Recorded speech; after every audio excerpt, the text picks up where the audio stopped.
We are talking about Taiwanese food, of course, right? But this works for other languages too. So if you're talking about food from a different culture, when we're speaking English, a lot of the time there aren't English names for those things. The English language loves taking words from other languages, especially for food. Like this food. This is a kind of sandwich that comes from Vietnam. Well, of course you could say a Vietnamese sandwich, but in America people like to use the original name from the original language. And so sometimes this is what makes English really tricky, because the give it a name part, people will use the original language. So when you're learning English, talking about food, you have to learn lots of different languages, or little bits of many different languages. So we're going to look at a few different foods from different countries or different cultures. Let's take a look at some foods from other cultures and how I would tell you about it. Of course, I could say, oh, this is a sandwich, but it's not really, is it? In America, no one would call this just a sandwich. And so, start with one, give it a name. It's called banh mi, or bun mi, I think. I don't know how to say it correctly, but in America, people will say banh mi. And so, like I said before, for food, we don't often have an English name for it. We just take the word from that language. So in Vietnam, they say banh mi or something like that. In English, we'll just say banh mi. Change it a little bit. But then, let's say someone doesn't know what that means. Then 2, describe it. How do you describe this? Well, like I said before, use kind of. It's a kind of Vietnamese sandwich. So here, it's kind of like a Vietnamese sandwich. No. It's a kind of Vietnamese sandwich. So be careful. So it is a Vietnamese sandwich. And we add a kind of to mean like maybe there are other kinds of sandwiches. Okay? So it's a kind of Vietnamese sandwich. And then the person is, oh, okay, I can imagine it, maybe, but what is a Vietnamese sandwich? Well, you add details to explain. Well, it's made with meat and pickled vegetables. Which meat? Well, the ones I get are barbecue pork. Okay? So to describe it, you can say what it's made with. It's made with meat and pickled vegetables. And then another detail. It's savory, sour, and spicy. So these kinds of sandwiches are delicious. And this is something that comes from a different culture, but you can get it at a night market in Taiwan. And so if you ever go to Gongguan night market, there's a place that sells banh mi, and it's super good. I love it. I get them pretty often. So get one of these. Get a like roast or a grilled pork banh mi and make it spicy. So 烤猪法式面包, something like that. And Jella, add spicy, make it spicy. So that's how you describe this thing. If you go to America, in Boston, you might find a restaurant that has a sign that says banh mi. And that's one of the hard things about English. You just have to learn what that means. And so you can ask somebody, hey, what is banh mi? And they might say this.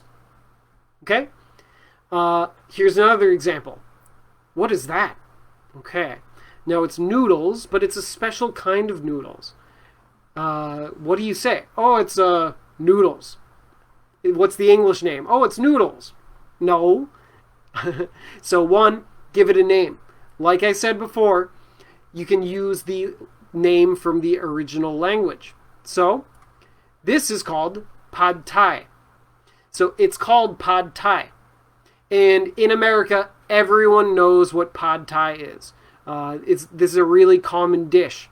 If you called it something different, like Thai noodle or Thai stir-fried noodles, try to make it English, people won't know what you mean. It's called pad thai. So like I said, you have to learn other languages when talking about food. But if somebody says, oh, do you want to eat some pad thai with me? And you go, oh, what is that? They can describe it to you. So 2, describe it. It's a noodle dish from Thailand. Okay? So it's not just noodles, it's a noodle dish. So there's a lot of other stuff in it. And then we can, 3, add details.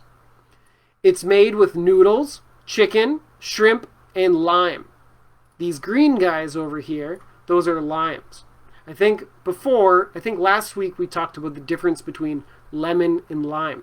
Lemons are yellow, limes are green, and limes are more sweet, right? Or I think we talked about that with lemon meringue pie and key lime pie, if you remember. Okay, and then another detail, some flavor. It's sour and spicy.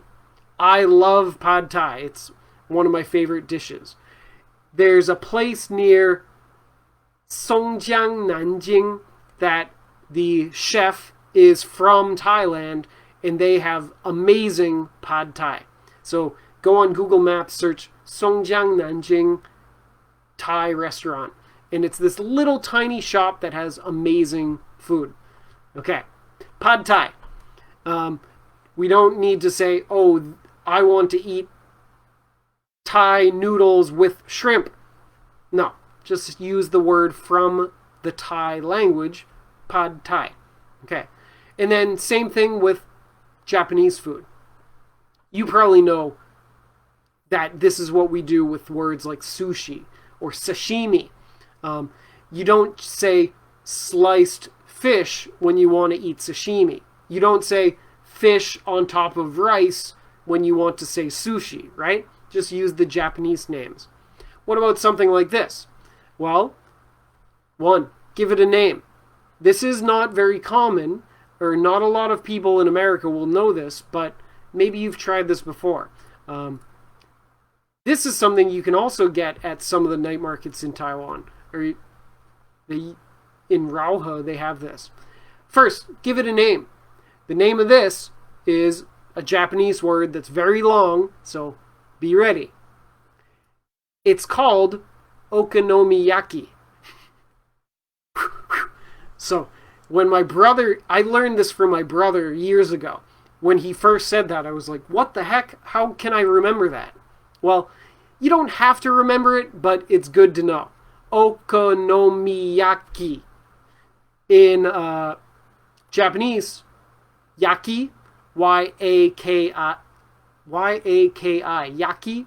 Anytime you see yaki, it's the same as shao in Chinese. So okonomiyaki is taban, shao in Taiwan, which would translate to Osaka yaki, but we don't say that in English. Yeah, so this one's called okonomiyaki.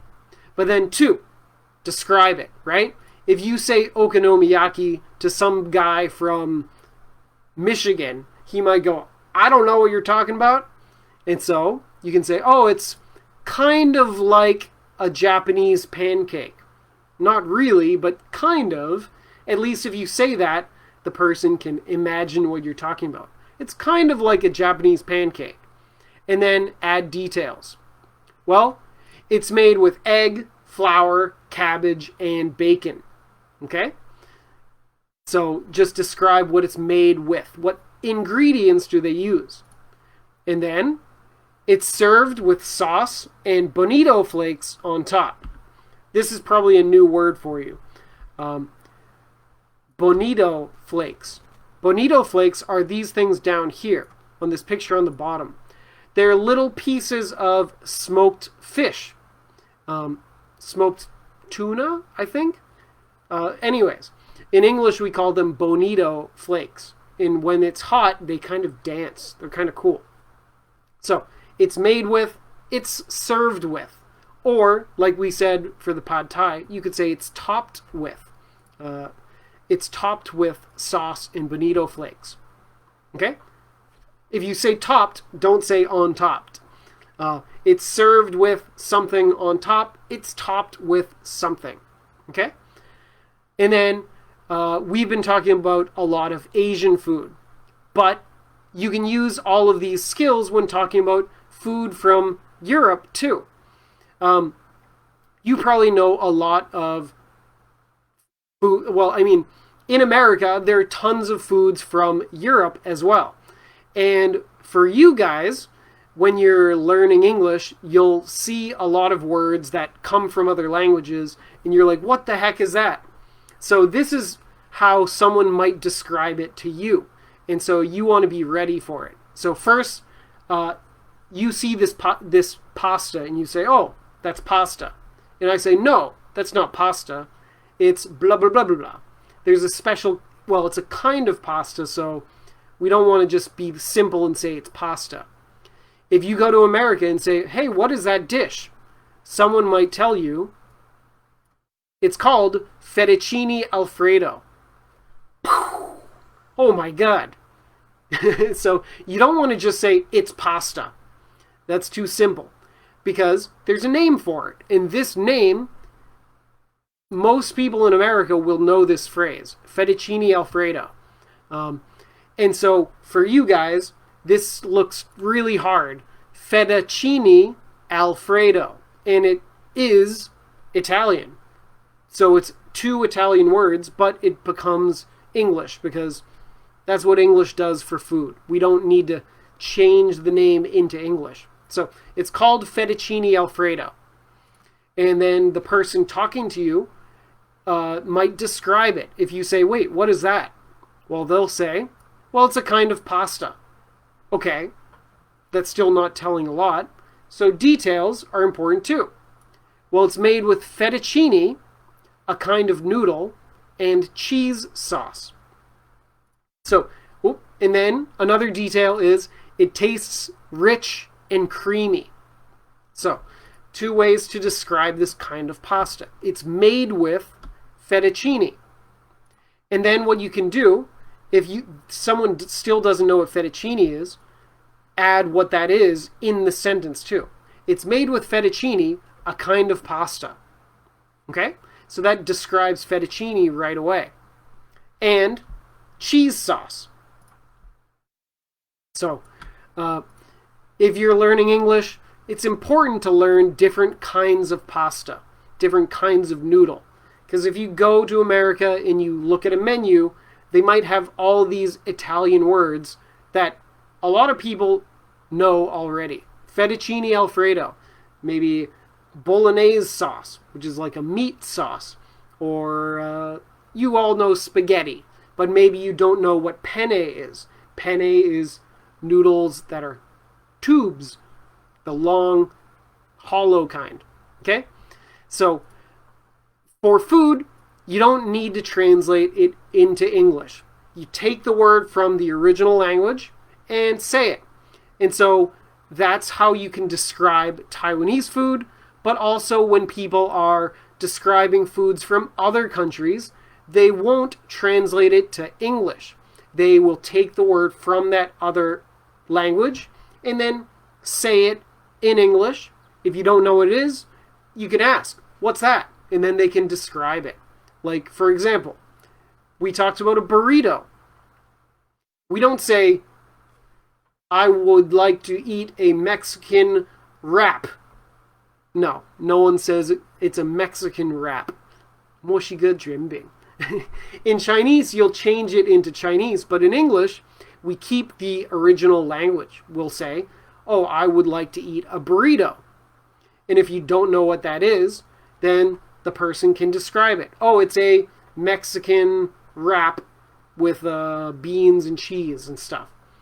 Or if you go to a Mexican restaurant and someone says, oh, I would like to get a quesadilla. They're not going to change that to English. They just use the Spanish word, quesadilla, and then describe it. Oh, it's a flat thing with two tortillas with cheese and chicken on the inside. So give it a name, describe it, add details. And so there are tons of examples of this in English. Whenever we're talking about a food or sometimes drinks, you don't need to change it to English. So for you, if you're talking about things in Taiwan, it's okay if you just say the Chinese name or the Taiwanese name. Oh, this is called jian. But don't just stop there. You always want to give more information. You want to describe it and then add more details, right? So, yeah, I think that's kind of the wrap for today. When you're well, hold on. If we're talking about food, you can do this with anything. So there's lots of different stuff. Anytime you have an idea or something you're trying to talk about, you never just want to tell the name. So a lot of people will say, oh, it's called blah, blah, blah, and then stop. But you always want to talk more. In English, when you're, especially American culture, you want to give more information. So always give a name, describe it, add more details. And this applies to a lot of different things. So and another way you could use this, if you forget something. Oh, I forget a word in English. What do? Well, you don't just stop. You don't say, oh, I forget the name of that country in English. I don't know. No, you'd say, give it a name. Oh, in Chinese we call it 德国, but I forget the English name. Then describe it. It's a country in Europe and the people there really like beer. And then add details. A long time ago they fought in a big war and they lost the war. And then the person you're talking to can guess, oh, you mean Germany. And then that helps you get the name, right? So this is a skill that all of you need to practice for talking about food, but also talking about anything. If you, whenever you're talking about something and you want to tell someone about it, you want to be able to give it a name, but if you can't think of a name, describe it and then add lots of details, and that'll help figure it out. Okay? So I think we can wrap up here for today. Thank you for joining. And please let me know if you have any questions or if you have any comments. Okay? See you next time. Bye-bye.